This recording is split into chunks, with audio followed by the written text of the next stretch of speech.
मैं एक ही बात कहता हूं, सब अपने पड़ोस में भगत सिंह तलाश रहे हैं। अभी भगत सिंह की भी चर्चा भाव ने कर दी। सब पड़ोस में तलाश रहे हैं, घर में कोई नहीं जाता, घर में अपने कोई नहीं चाह रहा है।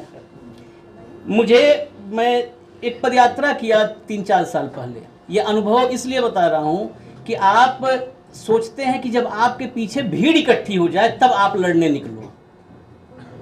भीड़ इकट्ठी करने जो होता है ना, एक मानसिकता, इससे बाहर आना होगा।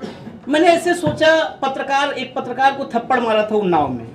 मैं कहा दिल्ली से लखनऊ पदयात्रा कर लेता हूं। उस पदयात्रा के लिए मुझे सभी लोगों ने मना किया। सब जितने मेरे शुभचिंतक थे, कथित भी और असली भी, दोनों ने मना किया कि कहां आप 600 किलोमीटर पैदल चलोगे, किसके लिए भैया कर रहे हो, किसके लिए। मैंने कहा अपने लिए कर रहा हूं। यही फर्क है, अपने लिए कर रहा हूं। लोग कहते हैं ना कि ईमानदार फला आदमी नहीं है। ईमानदार यूनिट को बनाना है, यूनिट यानी इकाई को। आप ईमानदार बन जाओ, सब बन जाएंगे। सब दूसरे को बनाने में लगे हुए हैं, जितने हैं सब दूसरे को बना रहे हैं। तो इसलिए मैं कहता हूं कि अपने लिए करिए। जो व्यक्ति अपने लिए ईमानदार नहीं है, अपने काम के लिए ईमानदार नहीं है, वो समाज और देश के लिए कभी ईमानदार नहीं हो सकता है। ये ध्रुव सत्य है। आप अपने लिए जब ईमानदार हैं तब आप परिवार के लिए होंगे, सोसाइटी के लिए होंगे और देश के लिए होंगे। तो इसलिए पत्रकारिता में ये मैंने कहा, जब वो पदयात्रा की बात हुई, मैंने कहा जरूरी नहीं है कि भगत सिंह की उम्र 23 साल ही हो, 46 साल भी हो सकती है। ये मेरा इंडिकेशन था उन शुभचिंतकों के लिए कि मैं तैयार हूं मरने के लिए, कुछ भी हो जाए। आखिर जेल ही में डालोगे ना, फांसी लटका दोगे ना, फांसी लटका दोगे, इससे ज्यादा क्या होगा। जब आज सुप्रीम कोर्ट की चर्चा होती है मेरे साथ, सुप्रीम कोर्ट के तमाम फैसलों पर और टिप्पणियों पर, आजकल फैसले कम आते हैं, टिप्पणियां ज्यादा आती हैं, और टिप्पणियों पर लोग ताली बजाते हैं, फैसलों पर कुंडी चढ़ा लेते हैं।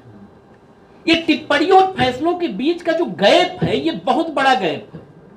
यही प्योर लोकतंत्र और एक दिखावटी, सजावटी और बनावटी लोकतंत्र के बीच का अंतर है, जो टिप्पणियों और फैसलों के बीच का अंतर है।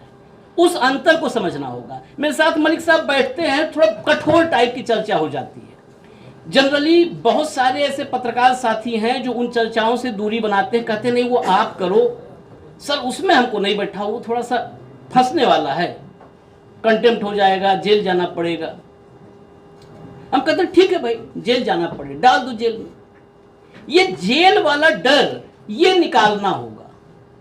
और सौदे का एक हमेशा, अभी भी बहुत सारे साथी हैं, हो सकता है नाराज हों, बहुतों ने सौदे की एक डेडलाइन तय कर रखी है कि कहां तक गाड़ी चलानी है, 5 लाख तक, 10 लाख तक, मतलब उस रेंज में हम आ जाएं जब हम सौदा कर पाए। आज भी ये संदिग्ध है, बहुत लोगों को मैं जानता हूं, कहां तक पहुंच जाएं, सौदा कर पाए। ये जब सौदा करने के लिए कि दुकान अभी बढ़ाने की कोशिश है, कि अभी दुकान बढ़ा रहे हैं, मतलब दुकान मार्केट बड़ी कर रहे हैं और फिर दुकान बढ़ा देंगे, यानी शटर डाउन कर देंगे सौदा करके, वो खत्म करना होगा। मतलब सौदे की डेडलाइन मत रखिए।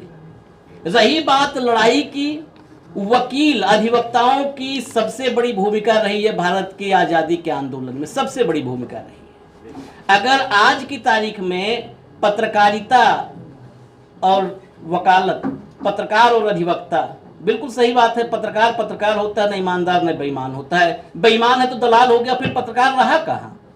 और पॉजिटिव और निगेटिव खबर की बात किया था जोशी साहब ने। न्यूज निगेटिव भी होती है, मेरा ये मानना है।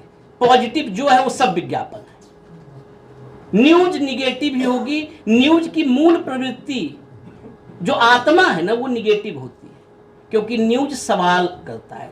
न्यूज समाज के आखिरी पायदान पर खड़े व्यक्ति की पीड़ा को, व्यथा को दर्शाता है।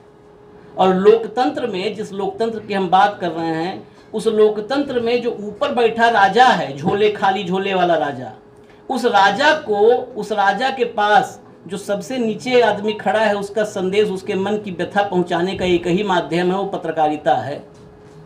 लेकिन यहाँ पर आपस में ही सब, दरअसल एक ही थाली में 52 व्यंजन जो है, एक ही थाली में, बड़े थाली में रखा हुआ है आज की तारीख में। और न्यायपालिका, कार्यपालिका, व्यवस्थापिका, ये तीनों उसी में खा रहे हैं, और पत्रकार इंतजार कर रहे हैं कि ये खा के उठे तो जूठन चाटे बेसिकली। और जब एक थाली में कार्यपालिका, व्यवस्थापिका, न्यायपालिका खाने लगेगी तो मान लीजिए लोकतंत्र खतरे में नहीं है, अब खत्म हो चुका है। बस 13वीं करो, अस्थि विसर्जन कर दो।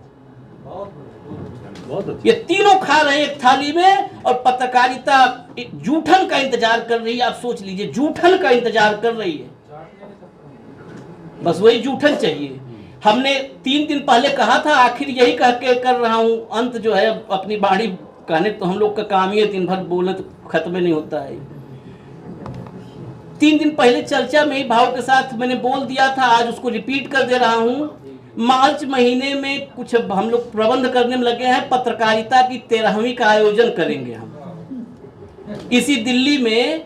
पत्रकारिता की 13वीं का, ऐसा नहीं कि शाब्दिक रूप से, हम बकायदे उसमें जो है चारों धर्मों, मतलब सभी धर्मों से, वो हिंदू, मुस्लिम, सिख, ईसाई, जैन, पारसी, यहूदी, जो संभव होंगे सबके जो धर्मगुरु हैं उनको बुलाएंगे। बकायदा हिंदू धर्म में हम जानते हैं कि पूरी कद्दू सब्जी वगैरह बनता है 13वीं, वो बनवाएंगे।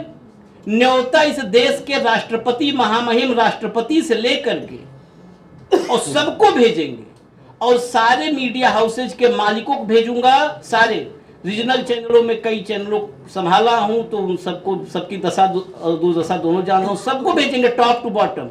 उतने नहीं, अडानी और अंबानी को भी भेजेंगे, क्योंकि अब वो सिर्फ उद्योगपति नहीं है, वो पत्रकारों के लिए पिंजड़ा बनवा करके वो लोग भी आए हैं लेके, और कैद किए बैठे हैं सब। तो बकायदे उसका इनविटेशन इन सबको भिजवाएंगे। थोड़ा लंबी प्रक्रिया है, और कद्दू पूड़ी में भी खर्चा है, तो व्यवस्था कर रहे हैं, वो बकायदे वहां बनवाया जाएगा। 13वीं करेंगे, 13वीं में आप सब जो यहाँ पर हैं, यहाँ डायरेक्ट इन्विटेशन, क्योंकि इनडायरेक्ट वाले काम में यकीन नहीं रखते हम लोग।